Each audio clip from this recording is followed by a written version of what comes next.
Welcome to the Accounting Technology Lab, brought to you by CPA Practice Advisor, with your hosts, Randy Johnston and Brian Tankersley. Welcome to the Accounting Technology Lab. I'm Randy Johnston with co-host Brian Tankersley, and we want you to be quite aware that next generation document management is breaking through, and this is a big deal. I've done document management for 30 plus years, and I want you to be prepared for what's coming, and we're going to try to summarize that in fairly short order for you. So, kind of the first major point is what has been changing and why our old filing systems are failing. Because in effect, we have a lot of manual naming conventions and misfilings, and we can't really index the documents. The documents are often scanned in, and we don't have the OCR turned on, and we've got folder structures. There's all sorts of things that are a problem. And trying to access these systems from a mobile device is tough. And there's lots of other problems. I could identify them, but think about why they don't work. And what we know is happening, not getting ready to happen, is AI is being applied to these new document management workflow and portal systems. And in effect, the AI technology is able to extract data from the forms and invoices so you don't have to retype, and the search capability is better, and you don't waste any valuable time on data entry. For years you've heard us talk about, if an accountant is keying data, you've got a broken process. So there's a lot of these products that have pretty intelligence routing. So let's kind of set it up a little bit further with you and define the modern DMS. Now, Brian, I know that you have had discussions this week on some of these new AI filing tools. And we know in another accounting technology lab, we discussed the Deadpool, some of the products that are, well, in the past. And we have a bunch of document management systems that are getting ready to be in the past. For many of you, for example, File Cabinet CS as a Thompson shop is one that's a problem for you because it's got a deadline of December 31st of 27, but it won't be the last one.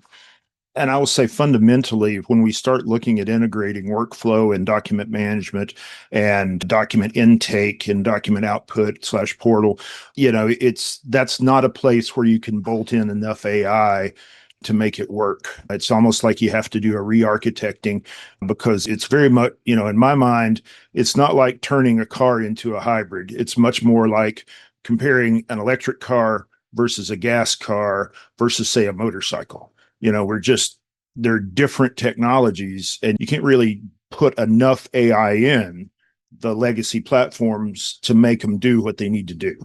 And, we've been watching this and participating in this for a long time because with products like Docket or CCH Document or Go File Room or Smart Vault, and I could keep naming products, we've seen a lot of great technology and a lot of great ideas. And even with Smart Vault's introduction of the Smart Request, the AI Smart Request last year, that was a big breakthrough item.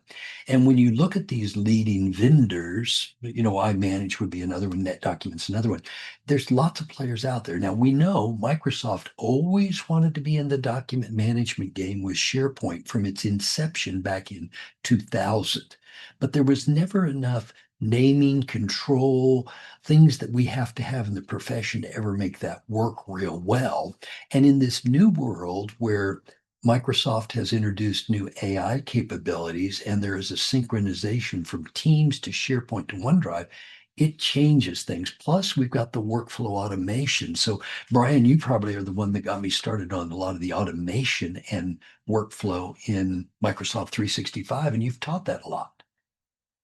Yeah, and I will say that the ability to route things, the ability to set up approvals using the approvals tools in Teams, the ability to have data that flows in through a form that then flows into an approval process and or initiate something. I mean, I have a form that I have people fill out where they could put in their phone number, and at 5:15 a.m. Eastern time every morning, they get a text message with the weather for their zip code.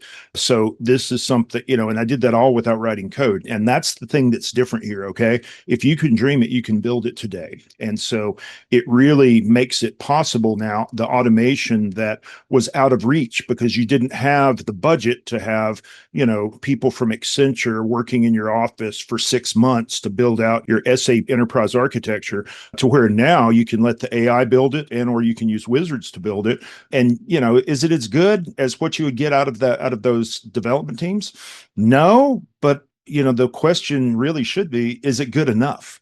And in Yeah. most cases, Yeah, in fact, this attitude, and I don't want to sound like I'm compromising, but good enough has become a very interesting mantra. And if we look at the old tools and how much work it took to make them all work together, vibe coding, which we've covered in another accounting technology lab, where you can conceptualize these applications and some of the new tools to put these things together, they're quite stunning. So I will I've got to say have to that. stop long enough to think about what you could do. And I will say that one of my biggest learnings over the last 20 years was some time I spent with one of the more effective executives I've ever known in my life, a gal named Jennifer Warawa. And her soundbite is, done is better than perfect. And I think that's a mantra that we could all repeat to and help us be more successful in this world. So as we've watched different platforms evolve, document management systems wound up with both workflow and portals in them. And when you look at the traditional workflow systems, Access Workflow, the old XCM from Wolters Kluwer, or Carbon with their workflows, or Jetpack Workflow used in so many CAS practices, we see the evolution with Microsoft's Power Automate in a lot of this, but there's more to come because in other episodes, we've also talked about portals. And what really got me thinking about all this next generation document management was the next generation portal from Liscio. Because when Chris Farrell and his team were building out the portals, the portal products all, well, they were kind of single purpose. So what I'd like for you to think about is, what do you want your portal to do? And in this particular case, most people have built portals as kind of a front door to their firm, and there really have been safe gateways for document exchange. So when we go back and look at products like ShareFile or SureLink, which kind of started this whole document exchange methodology, and there were some other simpler products at that point in time as well, we're now dealing with dozens and dozens of portals. By my last count, it's a little over 90 different portals, but we're really providing an encrypted document exchange for transferring sensitive tax and financial records.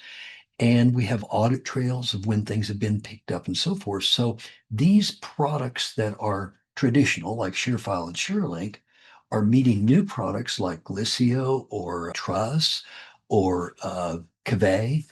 I always say that name wrong.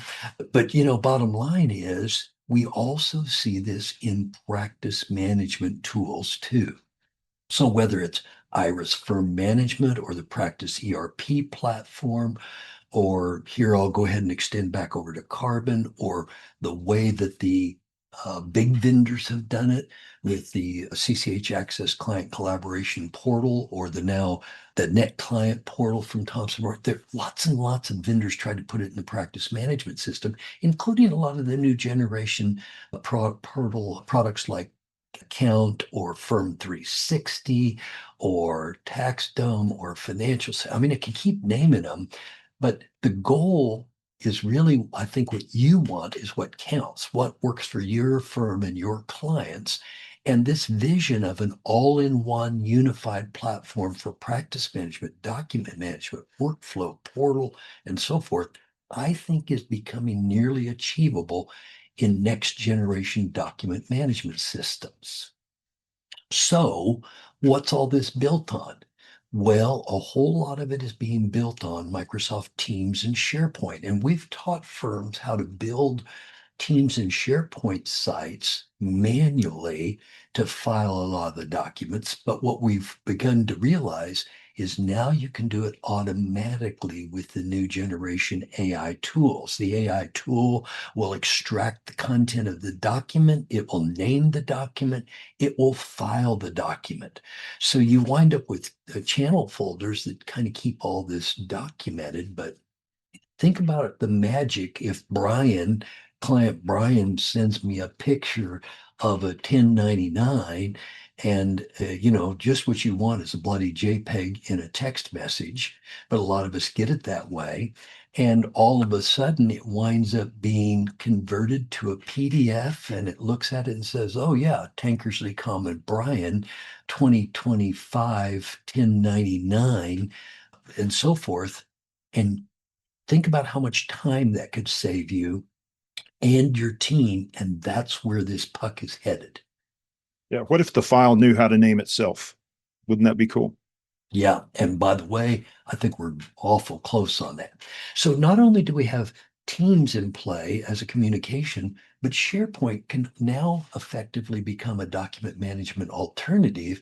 And a number of vendors have discovered this and are extending their platforms to figure out how to leverage that. So they're getting the advantage of all the Microsoft technologies, the Power Automates, the approvals, the workflows, and the AI that has been released as part of the Microsoft 365 platform. It's a real big shift. In fact, it is the most radical shift that I've seen in 30 years, which is why we wanted to chat about it with you today. So this next generation document management is a way for you to have draft files and cloud syncing, and it mobilizes the document management experience. So as OneDrive does the synchronization work to your mobile device, to your local computer from the cloud, all of a sudden you can get documents anywhere in very high performance with very little bandwidth needed. So the extensions of AI in Microsoft 365, which Brian and I will talk with you about in other accounting technology labs, is a big breakthrough. Copilot 365 and the agents are indexing data across Teams and SharePoint and Outlook and all sorts of other methodologies. It's a nifty breakthrough. So that takes us then back, I believe, to traditional document management systems.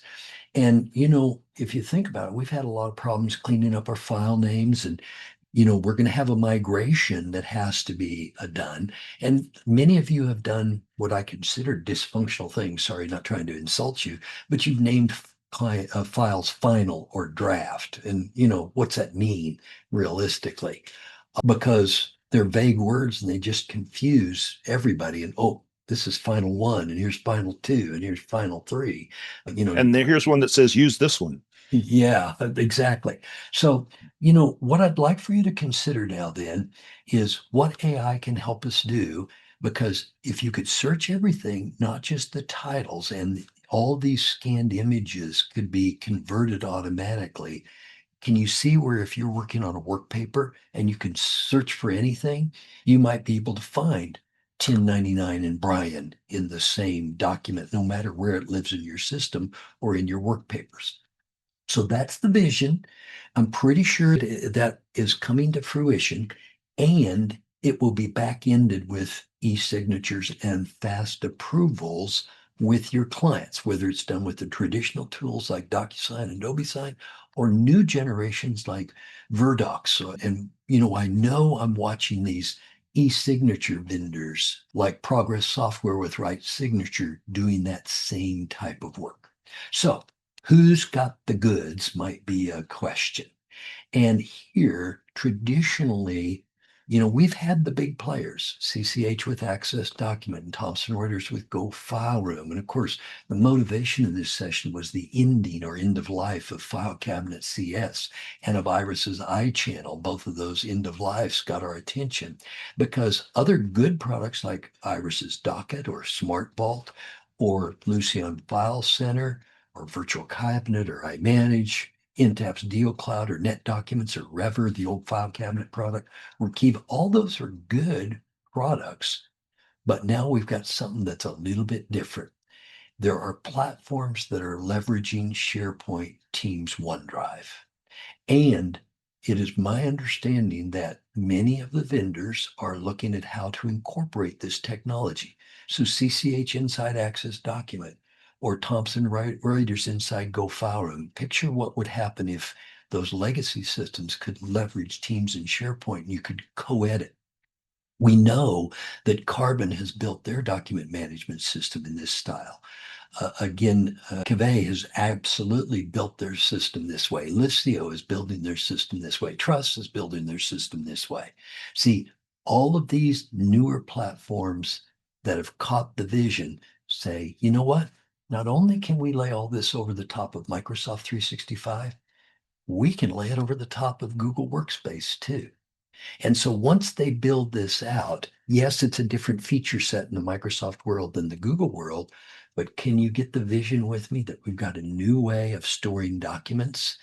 And it's kind of the old way where we had the major document storage from players like Google or Microsoft, but now we don't have to worry about folder structures, naming conventions, and so forth. We just search for it and we find it. So, Brian, parting thoughts on this one? Well, I think it's, I think it's like we were talking about earlier. I think the thing that's happening here realistically is that we have to really change out the powertrain underneath this car that is the document handling systems of the accounting firm. And, at the end of the day, the problem is that we can't bolt enough supplemental things on. Imagine how frustrating it would be to you if when you wanted to start the air conditioner in your car, you had to get out and pull a handle like you do on your lawnmower to start an engine on it. Or if you needed lights on, you had to go out and pull a handle to start a generator to generate the electricity for the lights on your car. Okay. The problem is we can't integrate enough with these things. And so we're having to do this. And honestly, the technology has got better, faster, cheaper, and we can use the same processors that we use on servers now to also gather all this extra information with the new software technologies that we have. So it's a very exciting time. It is. Long way from doing this crap on paper with pencils. It is. So, Brian, one little final thought, and I don't think I've ever said this to our listeners or to you. Most people don't know that I lived across the alley from my grandparents, and my grandfather was a mechanic, and I used to repair Model Ts with him.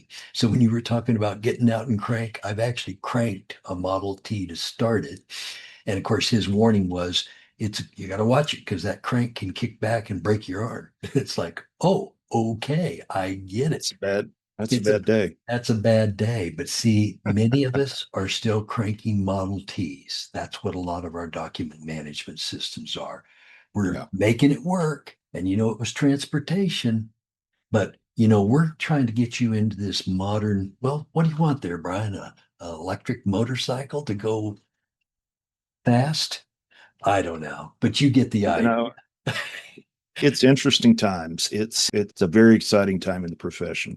Anyway, with that, I hope you all have a wonderful week, and we will be back with you next week with another Accounting Technology Lab episode. Good day, all. Thank you for sharing your time with us. We'll be back next Saturday with a new episode of the Technology Lab from CPA Practice Advisor. Have a great week.